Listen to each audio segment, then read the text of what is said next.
Hey everybody, it's Preacher, and let's conclude our last week's weekly debate. I've got another topic coming up for you tomorrow. I actually love this. This appeals to a part of my community that I particularly enjoy, which is those who want to just have a discussion about things and not necessarily take what I bring up as a topic as my opinion. I usually give my opinion in the conclusion, which I will do today, but more the idea of let's discuss an idea. Is this a problem? Is it not? Get away from the idea. I think a general forum style is obviously filled with people saying blah blah blah is OP, nerf this, and general whine. But there are a lot of people out there who just want to have a discussion, which I particularly enjoy. It's not easy to find on the internet, so I think this is a good place to do it. Let's hope it stays that way. I've been reading through all your comments and emails. If you do want to give me a longer answer, that is perfectly fine. Some of the older guys obviously already are aware of that, but if you're new to the channel, welcome first of all. And obviously you can email me longer ideas and thoughts at preach@preachgaming.com, so I was reading through all of that. As I check it today, the most upvoted one was by PK Meg, which is, it's not the heals or spells themselves that would be a problem if this is the case. It's the player's mentality that a meter such as recount or alike actually measures that player's skill, which is does not. If anything, people should focus less on the meters if this is a problem, and more on the raid and look at the things that need to be done. That is totally true, and longer players do know that, especially when it concerns healing, until we see a huge disparity, like we see with Discipline Priests, when Absorbs become so powerful that their Recount or Scarred or whatever it will be is actually showing a dramatic difference in how everybody else is actually performing.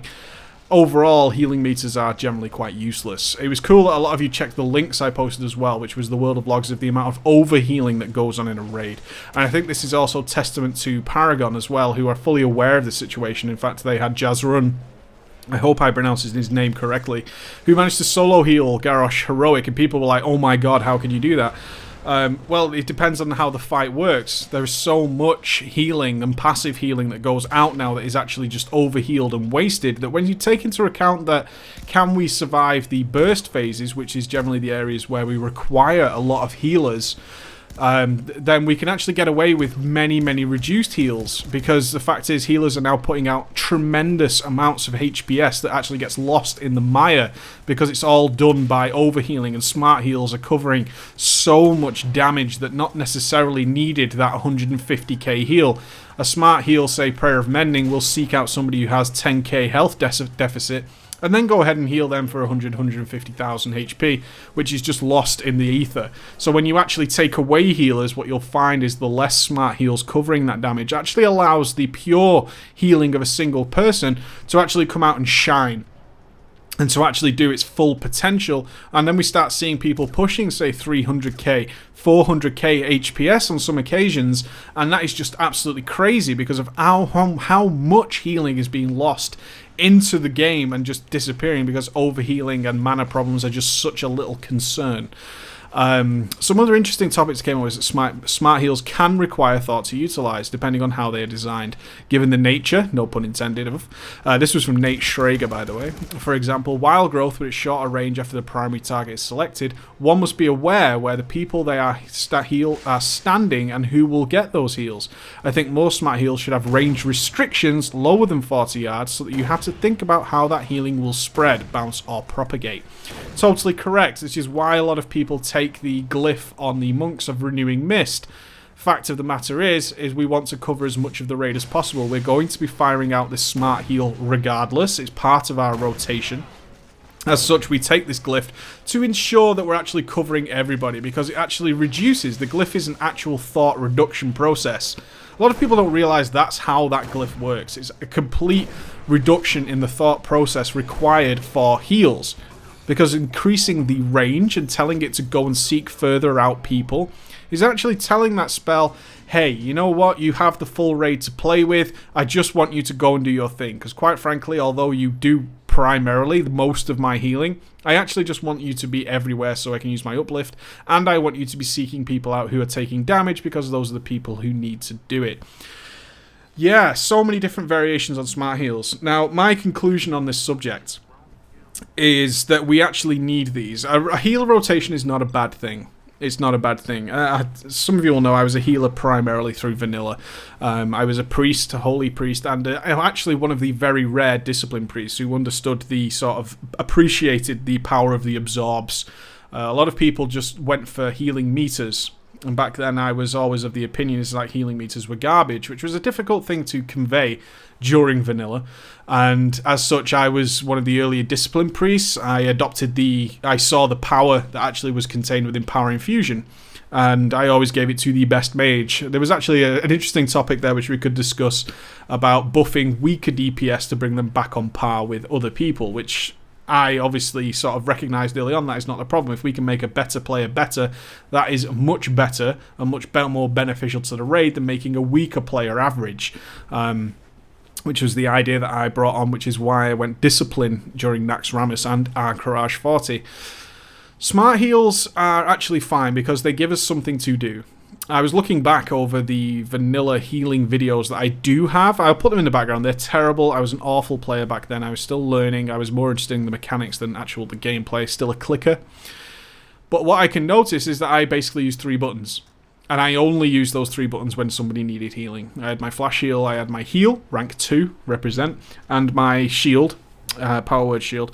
And I would wait until somebody took some damage, and then I would just simply cast that spell. Now, I've got to say, if that sort of gameplay was to return, which is this sort of active style of looking for people who need healing and then responding in some way, you would actually find the whole healing process comparatively to be extremely dull.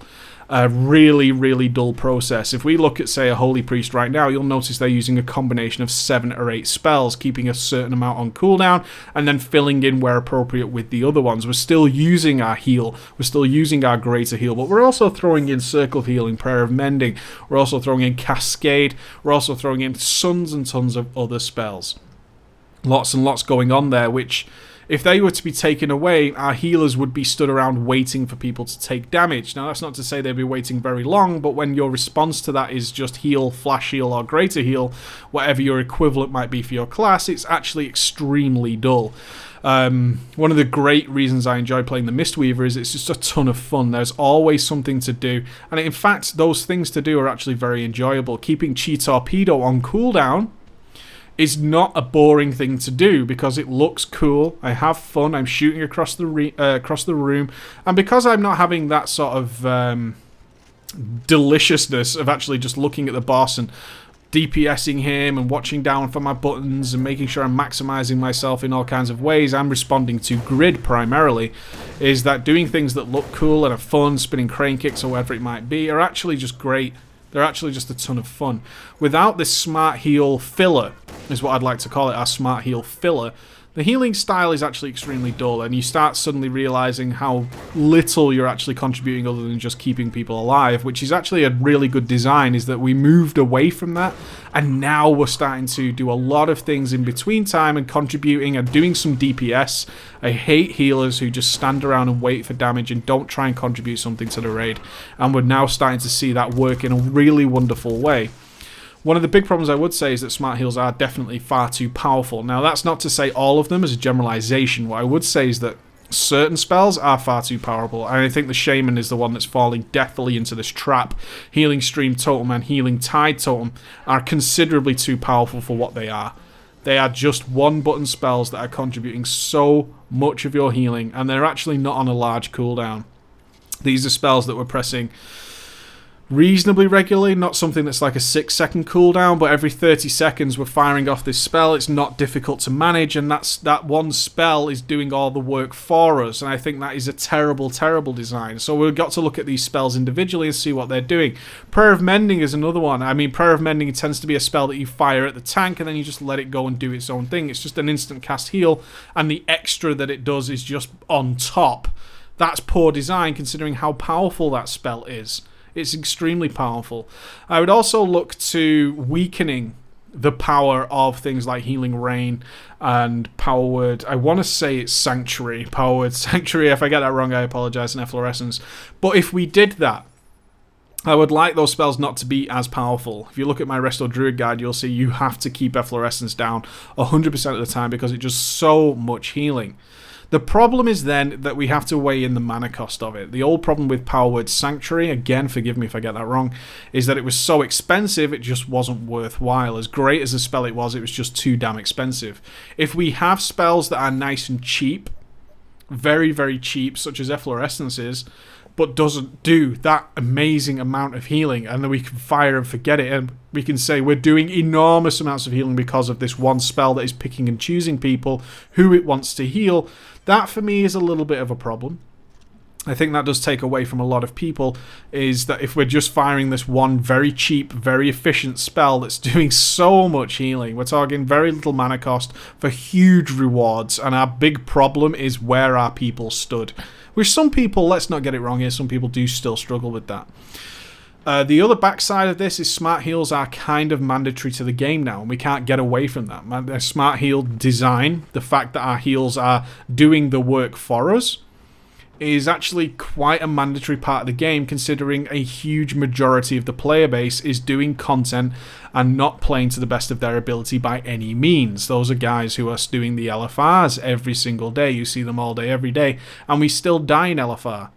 And that would be magnified 100 times, I have no doubt, if smart heals weren't picking up a lot of their slack. You've got to imagine that in a lot of ways, as long as they have pressed that button, and Blizzard is almost saying, please just press the button and we will do the work for you. If that was taken away, then we might be in a difficult situation with appeasing and generally allowing a lot of players who aren't interested in upper end mechanics and aren't interested in maximizing their play and are quite happy to sit around and do the general chit chat. Then maybe we've got a problem there. My conclusion is that if we're going to have smart heals, I would like them to be slightly less powerful. And I would also like them to be very cheap so we can fire and forget them. They're not picking up a lot of our slack, but they're still doing work. They're still efficient. They're still worthwhile. But we're not going to come to the healing meter at the end of the day and see that we dropped a totem every 30 or 40 seconds and then that just did all of our healing for us. And then anything we did in between was kind of added on. Alright guys, thanks for the great debate. I hope you guys keep it up. I've got a new topic for you tomorrow. I'll see you then. Bye.